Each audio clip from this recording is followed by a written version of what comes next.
Hello students, take problem number 5, Delta Limited.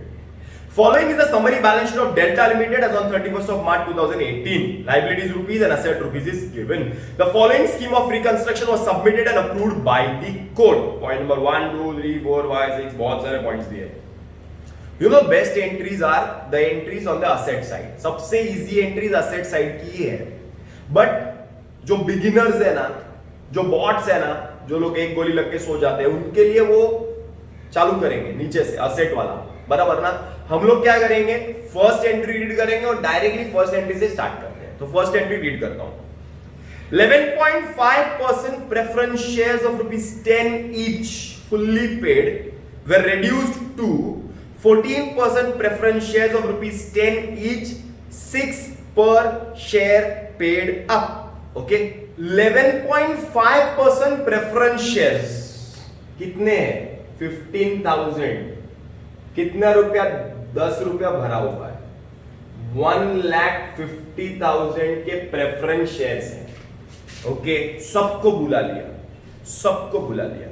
मैंने बोला तुम्हारे पास क्या है प्रेफरेंस शेयर, कितने रुपए के? सब लोग खुशी से बोल रहे हैं 10 रुपए का प्रेफरेंस शेयर है सर हमारे पास. मैंने बोला सब 10 वाला प्रेफरेंस शेयर लाओ, दे दो. सबने वापस दे दिया और उनको उसके बदले में क्या दिया? It is given that 14% preference share दिया. क्या दिया उसके बदले में? 14% प्रेफरेंस शेयर दिया. कितना रुपया पेड अप है? 6 रुपीज पेड अप है. मतलब 15,000 शेयर्स दिए उनको, लेकिन कितना रुपया पेड अप दिया? 6 रुपया. That means 15 6 is 19,000. अरे समझ में आ रहा है क्या? 1.5 लाख के प्रेफरेंस शेयर ले लिए, पुराने प्रेफरेंस शेयर ले लिए, उसके बदले में नए प्रेफरेंस शेयर दे दिए. बट नए प्रेफरेंस शेयर कितने रुपए के दिए? 90,000 के दिए. 1,50,000 के प्रेफरेंस शेयर लिए, 90,000 के प्रेफरेंस शेयर दिए, तो 60,000 रुपीस क्या हो गया? प्रॉफिट हो गया. चलो entry 11.5% preference share capital account debit. कितने के प्रेफरेंस शेयर लिए? 1,50,000. कितने के प्रेफरेंस शेयर दिए? 2. 14% प्रेफरेंस शेयर कैपिटल अकाउंट. कितने के प्रेफरेंस शेयर दिए? 90,000 के दिए. 2.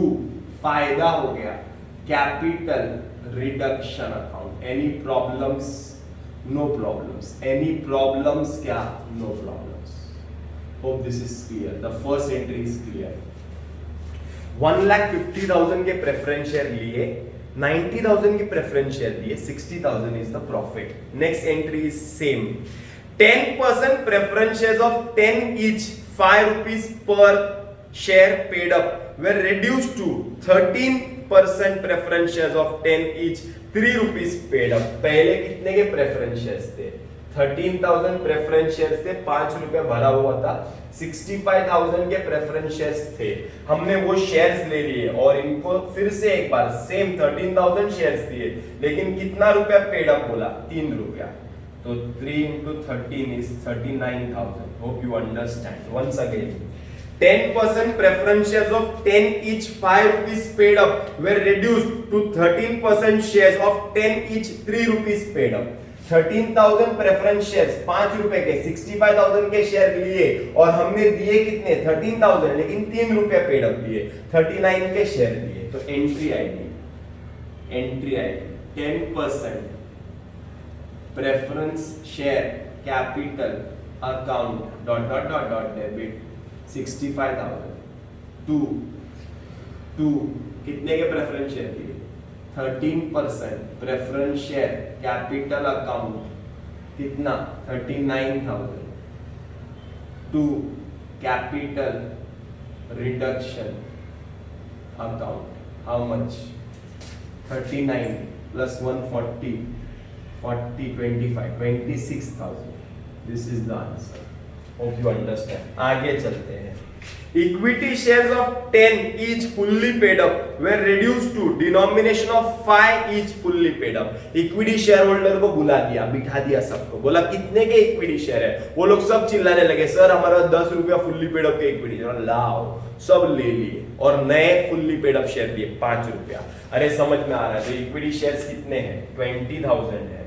एक शेयर कितने का है? 10 रुपए का है, मतलब 2 लाख के इक्विटी शेयर है। ये सब ले लिए और इनको कितने शेयर दिए? 20,000, लेकिन कितने रुपए के दिए? 5 रुपए के, 1 लाख के दिए। Hope you understand. 1, 2, 3 entries are similar entries. Third, equity share ले लिए, आए कैपिटल अकाउंट डेबिट, कितने के इक्विटी शेयर लिए? 2 लाख। 2 नए इक्विटी शेयर कितने के दिए? कैपिटल 1 लाख। 2 बाकी का कहां जाएगा? Capital reduction. Hope you understand. 1 lakh. Hope you understand these 3 entries, very important. सम में यही एंट्रीज इंपॉर्टेंट है, बाकी सम में कुछ भी नहीं है, कुछ भी नहीं है, बस ये एंट्रीज ही समझनी है। ले लिए दे दिए, ले लिए दे दिए, ले लिए दे दिए, बाकी कैपिटल रिडक्शन, बस इतना इजी है। आगे चलते हैं। 11% debenture holders agreed to accept 50,000 equity shares of ₹5 each in full settlement of their claim। full settlement मतलब डिस्काउंट, full settlement मतलब डिस्काउंट। तो 11% डिबेंचर्स ले लो, ले लो, ले लो, ले लो। 11% डिबेंचर्स अकाउंट डेबिट कितना ले रहे हैं? 3 लाख ले लिए। 2 इनको क्या दे रहे हैं? इक्विटी शेयर्स दे रहे हैं, बराबर ना? 11% equity debentures holders to agree to accept 50,000 equity shares of 5 to equity share capital कितना दे रहे हैं उनको? 50,000 equity shares दे रहे हैं, कितने रुपए के? 5 रुपए के। 5 5 25, 2,50,000 के। तो 50,000 क्या है? प्रॉफिट है। तो कैपिटल रिडक्शन कितना? पूरे 50,000। हार्ड के इजी, हार्ड के इजी, हार्ड के इजी, इजी इजी इजी। यहां तक क्लियर है? यहां तक क्लियर है? मैं ये रब कर देता हूं, वर्किंग नोट के लिए जगह लगेगी। Okay, entry number 5, 1 2 3 4 entries are over. Entry number 5, debenture holders agree to forgo the interest due on debenture. Debenture holder ने बोला कि इंटरेस्ट ड्यू ऑन डिबेंचर जितना भी हम माफ करने तैयार है। लाइबिलिटी कैंसल, लाइबिलिटी है कैंसल, लाइबिलिटी है कैंसल, लाइबिलिटी है कैंसल। क्रेडिट को कैंसल करना है तो डेबिट, क्रेडिट को कैंसल करना है तो debit. Interest due on debenture account debit 19,500, बराबर ना? 2 कहां पे जाएगा? Very good, capital reduction account. How much? 19,500। Easy क्या हार्ड? इजी क्या हार्ड? Easy easy easy. आगे, sundry creditors agreed to forgo the 10% claims. Creditors ने बोला हमारा 10% क्लेम माफ। क्रेडिटर क्रेडिट को कैंसल, क्रेडिट को cancel, debit. Sundry creditors account debit to capital reduction. How much? 10%, 45,000 आएगा। 4,50,000, 45,000। Next, entry number 7, the company recovered as damages a sum of ₹50,000 which was not recorded in book. The company recovered as damages. Company को 50,000 रुपए company ने recover किया, मतलब पैसा आया cash bank account debit 50,000। काय का आया? डैमेजेस का आया, फायदा ही हो गया ना। To capital reduction account. How much? 50,000। Hope this is clear. Okay, आगे चलते हैं। Entry number 8, cost of reconstruction paid 2250। Paid पैसा गया, खर्चा हुआ, capital reduction account debit to cash bank. कितना कितना खर्चा हुआ? 2250, 2250। Next, entry number 9, the assets were revalued. एक एक असेट की एंट्री मारते हैं। पहला देखते हैं लैंड एंड बिल्डिंग 2,50,000। पहले लैंड एंड बिल्डिंग था 1,75,000, अभी हो गया 2,50,000। पहले लैंड एंड बिल्डिंग, ये इजी है, असेट की एंट्रीज इजी है, इतना याद रखो। अभी से एंट्री इजी है। ये नहीं समझा ठीक है, आज नहीं तो कल समझ ही जाएगा, बट असेट की एंट्रीज नहीं समझेंगे तो थोड़ा सा हाथ में पानी ले लो, मर जाओ। चलो क्या लिखा हुआ है देखो, लैंड एंड बिल्डिंग 2,50,000, पहले लैंड एंड बिल्डिंग था 1,75,000, it was 1,75,000, now the value has increased, कितना बढ़ गया, 75,000 बढ़ गया तो 2,50,000 हो गया, डेबिट बढ़ गया तो डेबिट हो गया, debit land and building account debit 75, कितना बढ़ गया उसका एंट्री आएगा 2, capital reduction 75, okay. Entry number 10, plant and machinery कम हो गया 2,75,000, फर्नीचर कम हो गया 10, इन्वेस्टमेंट बढ़ गया, तो एक काम करते हैं, प्लांट एंड मशीनरी और फर्नीचर का एक साथ कर देते हैं। प्लांट एंड मशीनरी पहले कितना था 3,25,000, अभी कम हो गया, कितना हो गया 275, 50 कम हो गया। फर्नीचर पहले था 15, अभी कितना हो गया 10, 5,000 कम हो गया। असेट को कम करना है तो credit to plant and machinery, credit 50 to furniture, credit कम करने का है ना, तो क्रेडिट कितना 5, so capital reduction account debit कितना 55, hope you understand, this is entry number 11। Next entry, investment हो गया 90, बढ़ गया, कितना बढ़ गया 75 था, 15,000 बढ़ गया, इन्वेस्टमेंट बढ़ गया।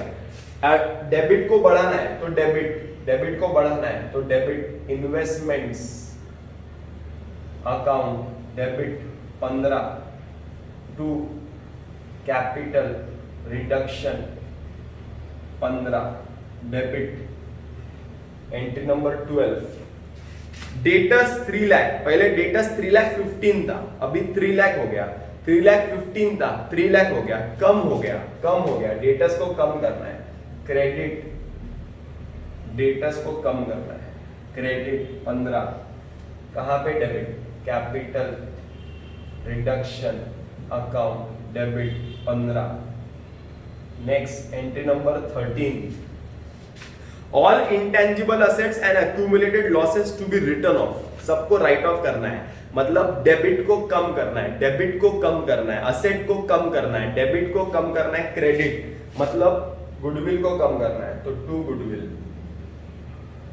पेटेंट्स को कम करना है 2 patents, credit, profit and loss को कम करना है तो 2 profit and loss, credit, goodwill कितना है 80, पेटेंट्स कितना है 54, प्रॉफिट एंड लॉस कितना है 1,75,500, सो टोटल कितना आएगा, कहां जाएगा, capital reduction account debit, so 175 plus 50, 2,25,000, 2,29,000 plus 80 is 2,29,000, 2,39,000, 2,49,000, 2,59,000, 2,69,000, 2,79,000, 2,89,000, 2,99,000, 3,09,500, check कर लो एक बार, ओके। आगे चलते हैं, that means your some is over, अभी तुमको क्या करना है, कैपिटल रिडक्शन अकाउंट बनाना है, कैपिटल रिडक्शन अकाउंट बना के एक एंट्री और पास करनी है जिसका नाम है 14th एंट्री, क्या आएगा, capital reduction account debit to capital reserve, ये एंट्री आएगी, ओके। क्या आएगा बैलेंस, वो एक बार चेक कर लेते हैं। चलो, capital reduction account, credit, capital reduction तेरे क्रेडिट में क्या लिखूं, by 11.5% preference share capital 60,000, capital reduction तेरे क्रेडिट में क्या लिखूं, credit by 10% preference share capital, capitalisation तेरे क्रेडिट में क्या लिखूं, by equity share capital, capitalisation तेरे क्रेडिट में क्या लिखूं, बाय 11% डिबेंचर्स कैपिटल रिडक्शन तेरे क्रेडिट में क्या लिखूं? By interest on debentures. Capital reduction तेरे क्रेडिट में क्या लिखूं? By creditors. कैपिटल रिडक्शन तेरे क्रेडिट में क्या लिखूं? By cash bank. Capital reduction तेरे डेबिट में क्या लिखूं? To cash bank. तेरे क्रेडिट में क्या लिखूं? By land and building. Okay, आगे कैपिटल रिडक्शन तेरे डेबिट में क्या लिखूं? To plant and machinery, to furniture 55,000। Capital reduction तेरे क्रेडिट में क्या लिखूं? By investment 15,25। कैपिटल रिडक्शन तेरे डेबिट में क्या लिखूं? To debtors 15। कैपिटल रिडक्शन तेरे डेबिट में क्या लिखूं? To goodwill, to patent, to profit and loss 80, 54, 1,75,500। Okay, बस difference to capital reserve. Okay, total calculator पे करते हैं। इसका टोटल क्रेडिट का आएगा 4,40,500, 4,40,500 और डेबिट में माइनस करके 58,750 बैलेंस आएगा। 58,750। ओके, तो क्या करो मालूम है क्या? देखो इधर तो बोर्ड भर चुका है ऑलरेडी। मुझे लगा इधर इतना ही जर्नल एंट्री होने वाला है, बट प्रॉब्लम बहुत बड़ा था, तो ये जर्नल एंट्री मिलके इधर भी हो गया, एक्स्ट्रा इधर कर दिया। तो एक काम करो, इसका बैलेंस शीट तुम लोग बनाओ और फिर मुझे फोटो भेजो बैलेंस शीट का। अगर नहीं जम रहा है तो ग्रुप पे सीधा पोस्ट करो कि sir please prepare a balance sheet also. तो मैं इसका एक बैलेंस शीट बनाऊंगा। बैलेंस शीट बनाने के लिए फिर से मुझे क्या करना पड़ेगा मैं तुमको बताता हूं। मुझे क्या करना पड़ेगा, ये सब रब करना पड़ेगा और एक लाइन में जितनी एंट्रीज आती है यहां तक लिखनी पड़ेगी और फिर यहां से बैलेंस शीट का फॉर्मेट और वर्किंग इतना में करना पड़ेगा, तो ही वो विजिबल होगा, नहीं तो विजिबल नहीं होगा। समझ में आ रहा है? तो एक काम करो, बैलेंस शीट का फॉर्मेट बना सकते हो तो बना के देखो, इजी है, हार्ड नहीं है, ट्राई करो। चलो, ओके, बाय।